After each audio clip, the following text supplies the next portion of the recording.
नमस्ते बच्चों, कक्षा 6 विषय गणित और प्रश्नावली अपनी तीसरी चल रही है। तो 3.5 के क्वेश्चन अपने हल करते हैं। 3.5 में क्या दिया हुआ है, देखो कि यदि कोई संख्या 3 से विभाज्य है तो वह 9 से भी विभाज्य होगी। तो इन क्वेश्चनों को आप थोड़ा सा समझोगे कि जब आपके पास बड़ी संख्या दे रखी हो, देखो 3 से तो 6 विभाज्य है, 6 में 3 का भाग जाता है, क्या 6 में फिर 9 का भाग जाएगा? क्या नहीं जाएगा। 3 में 12 का 12 का भाग जाता है ना, तो फिर 12 में 9 का भाग जाएगा? क्या नहीं जाएगा। तो 3 के पाड़े में 9 जरूर आता है, लेकिन जब इसका उल्टा होता तो वो तो सत्य होता, लेकिन ये क्या है, गलत है। अब देखो इसका उल्टा दे रखा है, यदि कोई संख्या 9 से भाज्य है तो वह 3 से होगी, ये सही है। अब देखो 9 के पाड़े में जितना भी आता है, 9 3 18, 9 2 2 18, 9 3 27, 9 4 36, इन सभी में आप 3 का भाग दे के देखो जाएगा, क्योंकि 9 बड़ी संख्या है, 3 छोटी है। 3 के पाड़े में 9 आता है, बड़ी संख्या दी हो और बाद में उसके पाड़े में आने वाली कोई संख्या दी हो तो वो सत्य होगा। अब देखो ये कह रहे हैं कि जो 18 से भाज्य है वह 3 व 6 दोनों से भाज्य होगी, वह 3 व 6 दोनों से भाज्य होगी। 18 3 व 6 दोनों के पाड़े में आता है, लेकिन देखो 18 का पाड़ा आप लिखोगे तो 18 का पाड़ा लिखो, 18 दूना 36, 18 3 54, 18 चौके 72, 18 5 है 90, 18 6 है 108 में 3 का भाग दो, 3 3 9, 3 6 18, और इसमें 9 का भाग दो, 9 1 9, 9 2 18, इसमें भी 9 का भाग जाएगा, इसमें भी जाएगा। तो ये क्या है, सत्य है। ये क्या है, सत्य है। 9 व 10 से भाज्य है तो वो 90 से भी भाज्य होगी। 9 व 10 से जो भाज्य है वो 90 से भी भाज्य होगी। देखो 9 और 10 के से दोनों से जो भाज्य है, जो दोनों में कॉमन आती है, तो वो 90 से भाज्य होगी, क्योंकि इस दोनों का जो लसाअ है वो 90 ही है। अब देखो अगला क्वेश्चन, यदि दो संख्याएं सह अभाज्य है तो इनमें कम से कम एक संख्या भाज्य होगी। कम से कम एक अवश्य ही अभाज्य संख्या होगी, अभाज्य संख्या होगी। कम से कम एक संख्या क्या है, यहाँ पे अभाज्य है। जब दोनों संख्याएं सह अभाज्य है, दोनों एक दूसरे में भाग नहीं जा रहा, तो कम से कम एक अभाज्य होगी, सत्य है। ये क्या है, सत्य है। दो संख्याएं सह अभाज्य है तो कम से कम एक नहीं, गलत है, गलत है। देखो 4 से भाज्य है तो 8 से भी भाज्य होगी, नहीं जरूरी। अभी मैंने कहा ना कि बड़ी संख्या हो छोटी हो तो होगा।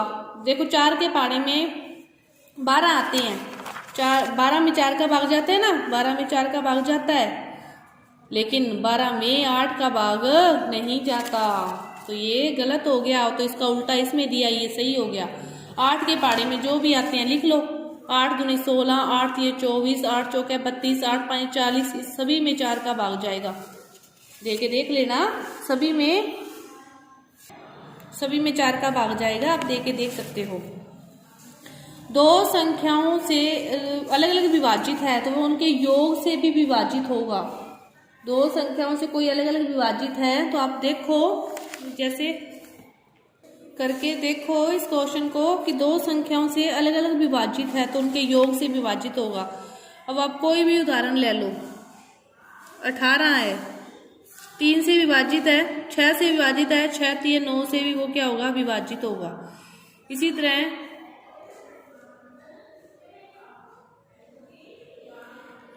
और भी उदाहरण ले सकते हो। 18 2 से भी विभाजित है, 3 से भी विभाजित है, 2 में 18 और 3 दूनी 5 से तो विभाजित नहीं है, तो ये हमेशा सत्य नहीं है। यह हमेशा सत्य नहीं है। दो संख्याओं के योग से विभाजित है तो वह अलग अलग उनसे विभाजित होगा, तो ये भी कोई जरूरी नहीं है, ये भी कोई जरूरी नहीं है। तो इनको उदाहरण लेके आप समय हल कर सकते हो। इसके बाद देखो दूसरा क्वेश्चन आपको दिया हुआ है इस प्रकार, 60 के जैसे दे रखे हैं करके। 60 किसका गुना होता है, 6 गुना 10 60 होता है, तो 6 किस किस के गुना में लिख सकते हो, 2 3 6, 10 को 5 गुना 5 दूनी 10। यहाँ पे देखो एक और दे दिया, 60 को 30 गुना, 30 को किस से गुना करेंगे 60 आएगा, 30 दूनी 60। अब 10 को किस से गुना करेंगे 30 आएगा, 10 3 30, और 10 के टुकड़े खुद के करने हैं तो 5 दूनी 10, सोचोगे गुणनखंड करोगे समझ में आ जाएगा।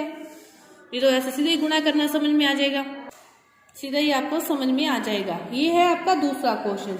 इसके बाद देखो तीसरा क्वेश्चन क्या कहता है। तीसरा क्वेश्चन आपको कहता है कि एक भाज्य संख्या के अभाज्य गुणनखंड में किन गुणनखंडों को सम्मिलित नहीं किया जा सकता।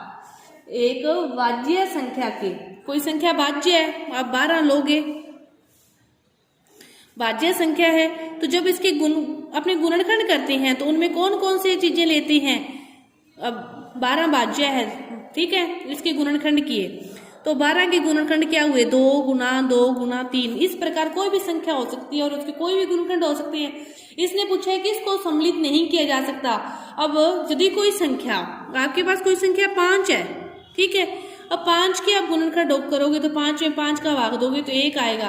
5 के गुणनखंड करोगे 1 गुना 5, मतलब क्या है कि भाज्य संख्या के जब गुणनखंड करते हैं तो उसके तो गुणनखंड होंगे ही होंगे। जिस संख्या के गुणनखंड नहीं होते उनमें एक और उस संख्या को समय उस संख्या को शामिल करते हैं। जिस संख्या के गुणनखंड नहीं होते उसको उसमें एक और उस समय उस संख्या को शामिल करते हैं। लेकिन जब अपने पास संख्या ही भाज्य है तो उसमें अपने एक और समय को शामिल क्यों करेंगे, जब उसके गुणनखंड हो रहे हैं। जब नहीं हो रहे तब शामिल करते हैं। इसने लिखा है कि भाज्य संख्या के गुणनखंड, तो उसमें शामिल अपने एक को भी नहीं करेंगे और समय को भी नहीं करेंगे। ये है। इसके बाद चौथा क्वेश्चन है कि 4 अंकों की सबसे बड़ी संख्या, 4 अंकों की सबसे बड़ी संख्या क्या होती है। सबसे बड़ी संख्या ये होती है 4 अंकों की। तो इसके आप गुणनखंड करो, इसके क्या करो, गुणनखंड करो। गुणनखंड कर सकते हो, इसमें 3 का भाग दोगे, 3 का भाग दिया तो ये आ गया। इसमें फिर 3 का भाग दोगे तो आपके पास 11 आ गया। इसमें 11 का भाग चला जाएगा, दिख रहा है अपने को, 11 एकम 11, 2 11 उतारना पड़ेंगे तो 0, 11 एकम 11, 101 में 101 का ही भाग जाएगा। तो इसके फिर गुणनखंड क्या हो गए, 9,999 के 3 गुना 3, 11 गुना 101, ये इसके क्या हो गए, गुणनखंड हो गए अपने पास। इसके बाद देखो चौथा क्वेश्चन, 5वां क्वेश्चन, वो क्या कह रहा है, 5 अंकों की सबसे छोटी संख्या लिखो और उसके गुणनखंड करो। अब देखो अपने लिखी थी 4 अंकों की सबसे बड़ी, 5 अंकों की संख्या कहाँ से स्टार्ट होती है, यहीं से स्टार्ट होती है ना, फिर इसमें 1 2 3 आगे गिनती चलती रहती है। जैसे देखो 3 अंकों की सबसे छोटी संख्या 100, 4 अंकों की 1000, तो छोटी संख्या पूछे तो आपकी 1 के साथ 0 लगा दो जितनी अंकों की पूछी है, और बड़ी पूछे तो जैसे 2 अंकों की सबसे बड़ी 99, 3 अंकों की सबसे बड़ी 999, 4 अंकों की 9999, बड़ी पूछे तो इस प्रकार होती है। अब इसके टुकड़े करने हैं तो भाग दे दो, 2 का भाग दोगे 2 5 10, 3 0, फिर 2 का भाग दोगे 2 दूनी 4, 2 5 10, 2 0, फिर 2 का भाग दोगे तो 1250, फिर 2 का भाग दोगे तो 2 6 12, 2 दूनी 4, 2 5 10, फिर इसमें 5 का भाग जाएगा, 5 एकम 5, 5 दूनी 10, फिर 5 का जाएगा 25, फिर 5 का जाएगा 5 पर और 5 का जाएगा 1 पर। ये सारे इसके क्या हो गए, गुणनखंड हो गए 5 अंकों की संख्या के। छठा क्वेश्चन वो कह रहा है कि 1729 के गुणनखंड लिखो और उनको आरोही क्रम में व्यवस्थित करो। पहले अपने गुणनखंड करते हैं। 1729 गुणनखंड करोगे, इसमें देखोगे 2 का 3 का किसी का भाग नहीं जाएगा, 7 का भाग जाएगा, 7 दूनी 14, 3 32, 7 चौके 28, 4 49, 7 7 49। अब इसमें आप भाग दोगे तो किसका जाएगा, 13 का जाएगा, 13 एकम 13, 11 बचे 17, 13 निम 117, फिर इसमें 19 का जाएगा। अब इनको आरोही क्रम में, आरोही क्रम कहता है पहले छोटा फिर बड़ा फिर बड़ा, ये इनका क्या है, आरोही क्रम है। इसके बाद 7वां क्वेश्चन कहता है कि जो 6 से भाज्य है 3 क्रमागत संख्याओं का गुणनफल, मतलब ऐसी कोई संख्या है जो 6 से भाज्य है और 3 क्रमागत संख्याओं का गुणनफल ही कोई संख्या हो और वो 6 से भी भाज्य हो। अब 6 के पहाड़े में देखो, 6 दूनी 12, 6 तिये 18, 6 चौके 24। अब इनको लिखने की कोशिश करो। 12 के गुणनखंड करोगे तो 2 6 12, फिर 2 3 2 आ गया, नहीं होगा, क्रमागत आनी चाहिए ना। इसी तरह 18 के गुणनखंड करो, 2 निम 18, फिर 3 का भाग दोगे तो 3, फिर 3 आ गया, 2 बार 3 आ गया, ये भी नहीं होगा। अब 24 के गुणनखंड करो, 2 12, 2 का भाग दिया 6, 3 का भाग दिया 2 और फिर 2 का भाग दिया 1। अब देखो इसको क्या लिख सकते हैं, एक तो 2 हो गया, 2 के बाद एक 3 आ गया, 3 के बाद 2 2 बचे ना, 2 दूनी 4, लिख सकते हैं ना। देखो 2 3 2 दूनी 4, क्रमागत होगी 2 3 4, क्रमागत का अर्थ होता है लगातार। तो 4 3 12 दूना 24, 24। 6 का ऐसा गुणनखंड जो 3 क्रमागत संख्याओं का गुणनफल हो, तो 24। इसके बाद जो 8वां क्वेश्चन है वो कह रहा है कि 4 से भाज्य कोई आप संख्या लिख के और उनको हल करोगे। तो आप 4 के पहाड़े में जो आती है उनके गुणनखंड कर सकते हो, आसानी से ये क्वेश्चन आप हल समय कर सकते हो। 8वां क्वेश्चन है। इसके बाद 9वां क्वेश्चन कहता है, 9वां क्वेश्चन देखो, 9वां क्वेश्चन क्या कहता है कि इनमें से कौन से जो गुणनखंड है वो अभाज्य है और कौन से नहीं है। तो देखो अभाज्य है जिसमें और भागना जाए, तो 2 में और भाग नहीं जाता किसी का, 3 में नहीं जाता, लेकिन 4 में 2 का भाग जाता है। तो ये क्या हो गया, अभाज्य नहीं है। 2 में नहीं जाता, 5 में नहीं जाता, 7 में नहीं जाता, ये अभाज्य है। इसी तरह 1 7 2 2 में नहीं जाता, ये अभाज्य है।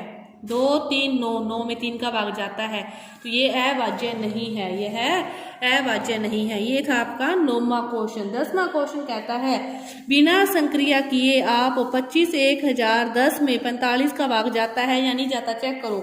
अब देखो जो 45 से भाज्य होगी संख्या वो 5 और 9 से भाज्य होगी, क्योंकि 9 5 45 इसके गुणनखंड है। 5 और 9 से भाज्य होगी। जो 5 से भाज्य होगी इसके अपने नियम क्या किए थे, 5 से भाज्य के लिए उसके लास्ट में या तो 0 होना चाहिए था या फिर 5 होना चाहिए था। तो ये 5 से तो भाज्य है क्योंकि इसके लास्ट में क्या है 0। और 9 से भाज्यता के जो अपने कल नियम किए थे, पहली वीडियो में कर चुके हैं अपने, उसके लिए क्या करते थे, सभी का योग करते थे। तो 5 दूनी 5 और 2 7 और 1 8 और 1 9, 9 में 0 जोड़ोगे 9, 9 में 9 का भाग जाता है, ये भी भाज्य है। मतलब ये संख्या 5 से भी भाज्य है, ये संख्या 9 से भी भाज्य है। नियम आपको पता होंगे ना, ये संख्या 5 से भी भाज्य है, ये संख्या 9 से भी भाज्य है, तो फिर ये संख्या 45 से भी भाज्य होगी। कल वाली वीडियो में मैंने सारे नियम करवाए थे कि कोई संख्या 2 3 4 5 6 8 9 से इनसे कैसे भाज्य होती है, इनके सारे कल मैंने नियम करवाए थे। वो वाली वीडियो देखो लोगे तो आपको नियम याद होंगे और पता चल जाएगा कि कैसे भाज्य होते हैं। 11वां क्वेश्चन 12वां क्वेश्चन तो कह रहा है कि मुझे 4 भिन्न भिन्न अभाज्य गुणनखंडों वाली सबसे छोटी संख्या, भिन्न भिन्न गुणनखंडों वाली सबसे छोटी संख्या, कोई भी आप उदाहरण लेके देख सकते हो। 3 अंकों की कोई भी संख्या ले लो, जैसे 210 का ले रही हूं मैं। 2 का भाग दोगे तो 2 एकम 2 0 आएगी, 2 5 10, 2 का नहीं जाएगा 3 का जाएगा, 3 3 9 3 5 15, इसमें फिर 5 का जाएगा, 7 पर 7 का जाएगा, 1 पर। ये सारे क्या हैं, भिन्न है ना, कोई भी रिपीट नहीं हो रहा। तो 2 को क्या लिख सकते हो आप, 2 गुना 3 गुना 5 गुना 7, मतलब भिन्न भिन्न के रूप में लिख सकते हो। तो ये और जो 11वां क्वेश्चन है वो समय आप हल करोगे। ऐसी संक्रिया है कि जो संख्या 18 से भाज्य है तो वो 24 से भाज्य है या नहीं, ये चेक करोगे आप उदाहरण लेकर समय। तो ये आपकी जो 3.5 जो प्रश्नावली थी ये आपकी पूरी हुई। धन्यवाद।